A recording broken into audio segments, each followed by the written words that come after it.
नमस्कार, मैं प्रवीण गौतम और आप देख रहे पब्लिक मीटर। दोस्तों, वीडियो में आपको बताएंगे कि कैसे देश के सामने सफेद झूठ बोला जा रहा है। यह झूठ बोला जा रहा है कि संसद में महिला आरक्षण का बिल गिर गया, जबकि महिला आरक्षण का बिल पास हो चुका है।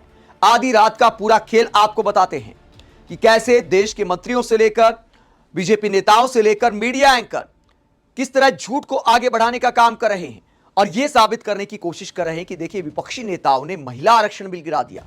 पूरी कहानी आपको बताते हैं। पहले बताते हैं इन महिलाओं का क्यों मजाक बन गया है। संसद में जब 2/3 बहुमत नहीं मिल पाया मोदी सरकार के नए बिल को, संविधान संशोधन बिल को, तो उसके बाद एकदम से मोर्चा खोल दिया गया, जो ये सवाल खड़े करता है कि महिलाओं को आरक्षण देना वाकई मकसद था या फिर इस हंगामे की पहले से पूरी तैयारी थी कि देखिए, विपक्ष का साथ मिलेगा नहीं, उसके बाद हमें टूट पड़ना है। तो संसद से लेकर सड़क तक, टीवी स्टूडियो से लेकर सोशल मीडिया तक कैसे मोर्चा संभाल लिया मोदी की सेना ने।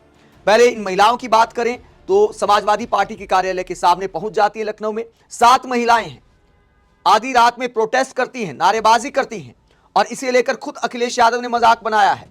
जब समाजवादी पार्टी को, कांग्रेस को महिला विरोधी बताते हुए नारे लगाती हैं और आरोप लगाती कि देखिए, हमें हक नहीं मिलने दिया समाजवादी पार्टी ने, तो अखिलेश यादव मजाक उड़ाते हुए कहते हैं, भाजपा वाले लगभग 12 करोड़ महिलाओं वाले उत्तर प्रदेश में 12 महिलाओं को तो भेजते।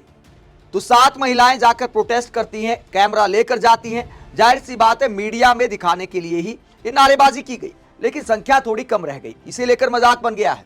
इसके अलावा एक और तस्वीर सामने आई है, ये आप देखिए। जैसे ही डिलिमिटेशन बिल गिरता है, ये महिलाएं नारेबाजी शुरू कर देती हैं।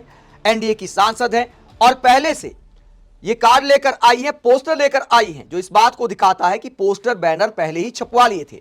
तो सरकार क्या इस तैयारी के साथ बिल लेकर आई थी कि बिल गिरते ही मोर्चा खोल देना है? बिल तो गिरेगा ही, हम विपक्ष की नहीं मानेंगे और विपक्ष के सामने हमने ऐसी बात रख दी है कि विपक्ष मान नहीं सकता है। तो बिल गिराने के लिए क्या लाया गया था? क्या राजनीति करने के लिए लाया गया था? क्योंकि 5 राज्यों में चुनाव है। संसद में डिलिमिटेशन बिल पर मतदान होते ही जब ये पोस्टर बाहर आए तो इसे लेकर कांग्रेस की प्रवक्ता डॉक्टर रागिनी नायक कहती हैं, संसद स्थगित होने के 10 मिनट बाद ही भाजपा की महिला सांसदों के पास हाय तौबा मचाने के लिए पोस्टर और प्ले कार्ड्स कहां से आ गए भाई? गजब की नौटंकी है। इसके अलावा सुप्रिया स्नेत कहती हैं, इस मांग के लिए पोस्टर पहले से ही तैयार थे, हिपोक्रेसी की भी सीमा होती है। तो विपक्षी नेता सवाल उठा रहे कि पहले से ही तैयारी थी, तो फिर आखिरकार संसद में क्या बिल पास कराने का इरादा था सरकार का? इसके अलावा आप आज का अखबार ये देखिए, अखबार में बाकायदा विज्ञापन भी छपवा दिया है बीजेपी ने। देर रात मतदान हुआ, उसके बाद क्या विज्ञापन दिए गए? जाहिर सी बात है, पहले ही हो सकता दिए गए हो, क्योंकि समय से ही अखबारों में विज्ञापन दे दिए जाते हैं कि अगले दिन अखबार में आपको हमारा यह विज्ञापन छापना है। इस विज्ञापन में क्या दिखाया गया है? यह दिखाया गया है कि पीएम मोदी ने तो 33% आरक्षण की पूरी तैयारी कर ली थी महिलाओं के लिए, लेकिन कांग्रेस के एंटी वुमेन माइंडसेट ने बिल को रोक दिया और बिल को पास नहीं होने दिया। कांग्रेस क्यों देश की महिलाओं के खिलाफ है? यह बीजेपी ने विज्ञापन दिया अखबारों में, तो अखबारों की तैयारी भी पहले से कर ली गई थी। इसके अलावा आप देखिए, एंकरों ने क्या मोर्चा खोल दिया। रूबिका लियाकत कहती है, बिल गिरने के बाद दुखद था कुछ महिला सांसदों को मेज थपथपाते देखना। आधी आबादी को पूरी ताकत देने वाले संविधान संशोधन बिल को विपक्ष का साथ नहीं मिला। विपक्ष ने बिल गिरने पर मेज थपथपाकर स्वागत किया। बिल को पास करने के लिए 2/3 सांसदों का समर्थन जरूरी था। कुल 528 वोट पड़े, उस लिहाज से 2/3 मतलब 352 वोट चाहिए थे। बिल के समर्थन में 298, बिल के विरोध में 230। तो रूबिका लियाकत एक तरह से विपक्ष को कोसने का काम करती हैं कि देखिए, महिलाओं ने मेज थपथपाने का काम किया, महिला सांसदों ने भी मेज थपथपाई जब महिलाओं वाला बिल संसद में गिर गया। दोस्तों, रूबिका लियाकत की इस बात में कितना फैक्ट है और ऐसे पत्रकार कितनी बुद्धि रखते हैं, ये इस मामले को दिखाता है रूबिका लियाकत का ऐसा कहना।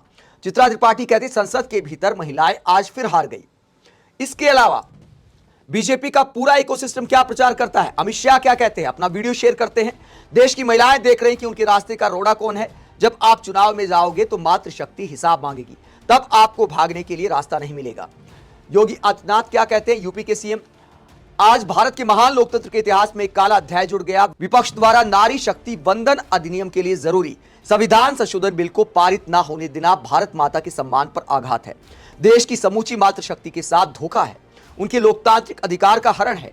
कांग्रेस के नेतृत्व वाले इंडी गठबंधन ने अपनी नारी विरोधी मानसिकता को दर्शाया है। देश की नारी शक्ति सब देख और समझ रही है, इस छल एवं अन्याय को याद रखेगी तथा समय आने पर इसका उत्तर भी देगी। आदरणीय प्रधानमंत्री श्री नरेंद्र मोदी जी के नेतृत्व में मातृशक्ति के सम्मान, गरिमा और अधिकारों की रक्षा तथा उनके सशक्तिकरण के लिए एनडीए गठबंधन के प्रयास निरंतर जारी रहेंगे। तो तमाम प्रदेशों के मुख्यमंत्री, केंद्रीय मंत्री और मीडिया एंकर सबने मोर्चा खोल दिया कि देखिए विपक्ष ने महिलाओं का बिल गिरा दिया। लेकिन दोस्तों ये सफेद झूठ है। महिलाओं का बिल पास हो चुका है, ये फैक्ट है, ये हार्ड फैक्ट है कि महिलाओं का बिल पास हो चुका है।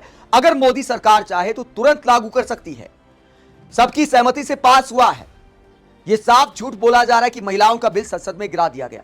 महिलाओं का बिल नहीं गिराया गया, डिलिमिटेशन का बिल गिराया गया है। लेकिन प्रचार प्रसार ऐसे किया जा रहा है कि मानो महिलाओं को विपक्ष ने ही आरक्षण नहीं मिलने दिया। मोदी सरकार चाहे तो कल से ही लागू कर सकती है, यह एक सच्चाई है, कोई नहीं रोक सकता है। बिल संसद में पास हो चुका है, फिर क्यों सफेद झूठ बोला जा रहा है? क्यों प्रधानमंत्री ने कहा कि महिलाओं को संसद में लाने के लिए 850 सीटें करनी पड़ेंगी? अगर मोदी सरकार चाहे तो 543 लोकसभा सीटों पर 33% आरक्षण दे सकती है, सरकार के हाथ में है। तो सरकार 543 सीटों पर आरक्षण क्यों नहीं दे रही? और यह सवाल सरकार से क्यों नहीं पूछा जा रहा? यह झूठ क्यों बोला जा रहा है कि महिला आरक्षण बिल गिर गया, महिला आरक्षण के लिए जरूरी बिल गिर गया? बताइए कैसे जरूरी है महिला आरक्षण के लिए 850 सीटें करना, 543 में क्यों नहीं? देश के प्रधानमंत्री ने संसद में ऐसा क्यों बोला कि किसी का हक ना मारा जाए और महिलाओं को भी हक मिल जाए, इसीलिए 850 करना जरूरी है। इसमें हक मारने वाली क्या बात है? क्या पुरुष सांसदों का हक है 543 में? प्रधानमंत्री ऐसी बातें कैसे कर सकते हैं? 543 में 33% क्यों नहीं? यह सवाल पूछा जाना चाहिए मोदी सरकार से। बिल 2023 में ही पास हो चुका है, मोदी सरकार लागू कर सकती, सरकार के हाथ में है।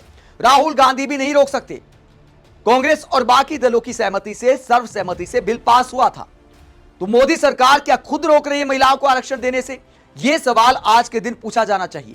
ठीक है, विपक्ष ने डिलिमिटेशन नहीं होने दिया, यह आप आरोप लगा सकते हैं, लेकिन विपक्ष ने महिला आरक्षण देने से नहीं रोका है। इसे लेकर आम आदमी पार्टी के सांसद संजय सिंह क्या कहते हैं? संजय सिंह इस पूरे खेल को एक्सपोज करते हैं और कहते हैं इन बहनों को शायद यह नहीं पता कि 2023 में जो महिला आरक्षण बिल संपूर्ण विपक्ष ने मिलकर पास किया था, वो तो 16 अप्रैल 2026 से केंद्र सरकार ने लागू कर दिया। जो बिल विपक्ष ने गिराया वो टुकड़े टुकड़े बिल था, डिलिमिटेशन के नाम पर देश को तोड़ने की कोशिश थी। हम उत्तर दक्षिण का झगड़ा नहीं चाहते। तो संजय सिंह कहते 16 अप्रैल 2026 से लागू हो चुका है, केंद्र सरकार ने लागू कर दिया, तो अब आरक्षण क्यों नहीं दे रही सरकार? तो मोदी सरकार को 543 में ही आरक्षण दे देना चाहिए, तुरंत दे देना चाहिए, अगर वाकई महिलाओं के हित की चिंता है। और पीएम मोदी को सबसे पहले तो अपनी कैबिनेट में सुधार करना चाहिए। 2 मंत्री हैं, कैबिनेट मंत्री 2 हैं, मतलब राज्य मंत्री भी हैं कुछ और, लेकिन कोई भी संख्या 20% भी नहीं है। इस तरह आप महिलाओं को खुद हक दे रहे हैं और विपक्ष पर आरोप लगा रहे हैं। तो सबसे पहले तो अपने मंत्रिमंडल को सुधारिए, उसमें महिला मंत्रियों की संख्या बढ़ाइए, उसे 33% पर ले जाइए, उसके बाद विपक्ष को प्रवचन दीजिए। दोस्तों, चाहे बीजेपी के नेता हो या हमारी महिला एंकर हो, इनके बयान दिखाते हैं कि देश की जनता को एकदम से दिमाग से पैदल समझ लिया गया है। इन्हीं लोगों ने पीएम मोदी का धन्यवाद कर दिया था। नारी शक्ति बंधन अधिनियम बिल पास होने पर पीएम मोदी का स्वागत किया गया, इवेंट बाजी की गई, टीवी से लेकर बीजेपी के तमाम इवेंट में पीएम मोदी को धन्यवाद दे दिया गया कि देखिए महिलाओं को आरक्षण दे दिया पीएम मोदी ने। और अब कहते हैं विपक्ष ने नहीं होने दिया। आप ऐसी हिपोक्रेसी को लेकर क्या सोचते हैं और इस तरह मूर्ख बनाने वाली राजनीति को लेकर क्या सोचते हैं? कमेंट बॉक्स में अपनी राय जरूर दें, साथ ही चैनल को सब्सक्राइब भी करें। नमस्कार।